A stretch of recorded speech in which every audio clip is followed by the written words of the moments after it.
Dans la vie, quand on a une passion, on ne sait jamais comment s'épanouir totalement. Par exemple, si on veut devenir gangster, bon, il n'y a pas de gangstérisme pour les nuls. Comment réaliser son premier go fast, comment larguer au large une quille remplie de drogue ou comment fabriquer de la fausse monnaie.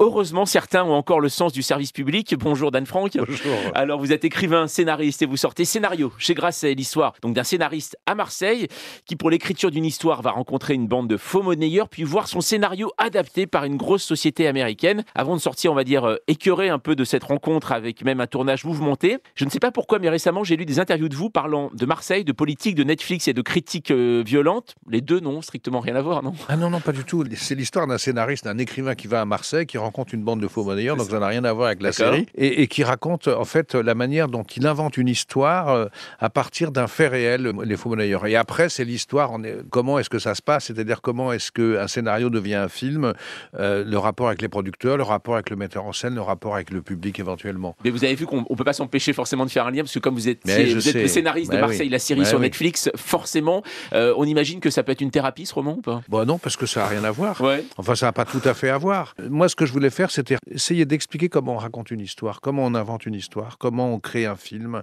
qu'est-ce que devient un film à partir du moment où le scénario est fini. Alors, le cadre, juste au départ, c'est Marseille, justement. Alors, Marseille, aujourd'hui, il y a plein de choses qui sont autour, en plus, surtout qui vont être peut-être un jour champions d'Europe, peut-être prochainement. C'est depuis toujours le cadre aussi d'intrigues policières, de drames, gangstérisme, mafieux. On voit en effet des faits divers terribles qui se passent. Pour vous, Marseille, c'est quand même toujours cette ville-là, quand on veut parler de ces problèmes-là, de gangstérisme, des choses comme ça? Non, Marseille, c'est une ville d'une très grande puissance. Hein. C'est une ville faite de contradictions. Vous avez le soleil, le Mistral qui est violent, des politiques dont on a beaucoup parlé. Enfin, j'ai rencontré tous ces gens-là. Et puis le milieu qui existe aussi, mais qui existe dans d'autres villes.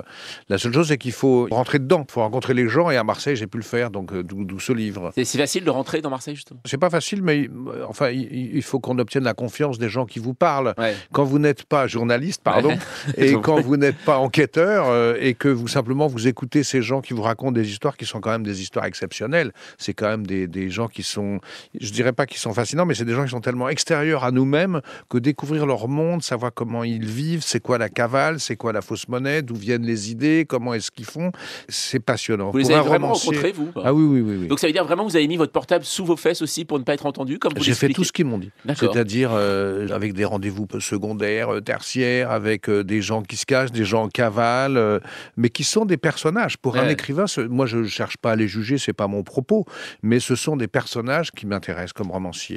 Alors quand le scénariste, c'est assez amusant quand il rencontre le producteur américain WDM et le réalisateur lui dit ton truc, ça manque de sexe, de flics, de cam, de poursuites, de Rottweiler, de bon début et d'une fin claire. Et puis il y a beaucoup trop de points d'exclamation dans tes dialogues. Qu'est-ce qui est le plus dur, c'est rajouter du sexe ou enlever des points d'exclamation, Dan Franck?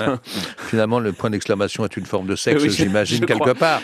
Non, C'est très freudien. ce que j'avais envie de montrer, c'était la façon dont un scénariste est dépossédé de son histoire, ça. dépossédé positivement parfois et négativement parfois. C'est-à-dire que l'artiste d'un film, c'est pas le scénariste. Moi, je suis l'artiste de mon livre, scénario, mais je suis pas l'artiste du film. Le film, il est signé par un metteur en scène, c'est sa vision, c'est son image. Parfois, donc, il le transgresse très positivement et parfois moins. Mais c'est son langage. Ouais, alors vous avez écrit quand même 22 scénarios, donc vous savez de quoi vous parlez, Dan Un Franck, peu, voilà un peu. un petit peu. Et vous avez déclaré, donc j'écris pour la télé, mais je ne la regarde pas. Ou vous ne savez peut-être pas comment on la branche, je ne sais pas. Mais est-ce que c'est pas frustrant de savoir ce qu'on fait de son travail finalement? Non, je regarde ce qu'on a fait de mon Oui, travail quand d'accord. même.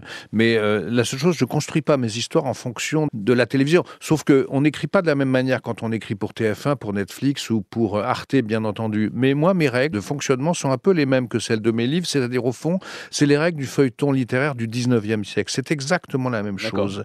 Quand Dumas, par exemple, crée des feuilletons qui doivent être publiés tous les jours ou toutes les semaines sur les journaux, c'est exactement les feuilletons d'aujourd'hui qui sont diffusés par la télévision. Le médium a changé, le média a changé. En revanche, la technique est exactement la même. Il y a des cours de Dumas et même de Théophile Gautier là-dessus qui sont extraordinaires. J'encourage tous les scénaristes à les lire. Vous pensez que Netflix aurait signé Alexandre Dumas? Alors, j'aurais bien aimé pour eux et pour Alexandre Dumas. Par exemple, Alexandre Dumas travaillait en équipe. Ouais. De la même manière que vous avez des ateliers d'écriture pour écrire les séries, vous aviez des ateliers d'écriture pour écrire Les Trois Mousquetaires, 20 ans après, Le Vicomte de Bragelonne. La mise à jour de Dan Franck, c'est à suivre toute la journée sur France Info.